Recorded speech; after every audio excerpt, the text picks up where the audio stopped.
be here. Senator Biden, it's nice to have you here. As the youngest member of the Senate, the one, therefore, who may expect the longest career there, I wonder if you'd say to us, since it's clear that you're not corrupt and you got elected, why should people think that the system produces corrupt results when there you are? Well, I'm not sure you should assume I'm not corrupt, but thank you for that, though. That unless you accidentally agree with the position taken by the person or group that has the money, that you run the risk of deciding whether or not you're going to prostitute yourself to give the answer you know they want to hear in order to get funded to run for that office.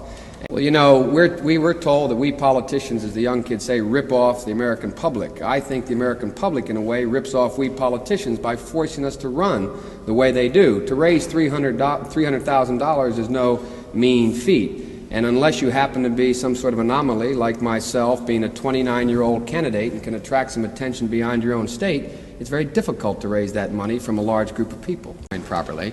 If, in fact, you know that the only way you can raise any money to get to run for public office is to go to vested interest groups, then, in fact, you're put in the position that you have to begin to wonder whether or not you prostitute the ideas that you have about government in order to get the money to begin to run. Of course, you've had recent experience with this, having been elected in 1972. That's correct. And I believe you just said that your campaign cost some $300,000. $276,000. All right, so, and you raised that money by public contributions, did you not? That's correct. And you raised that money in a race against an incumbent, did you not? That's correct. Yes. And, Senator, I'm sure that you would agree that your service in the Senate up to this point has not reflected any particular concern for the larger contributors. Well, the fortunate thing is I didn't have many larger contributors, and the only reason, see, I went to the big guys for the money. I was ready to prostitute myself in the manner in which I talked about it, but what happened was they said, come back when you're 40, son, and so I had to go out.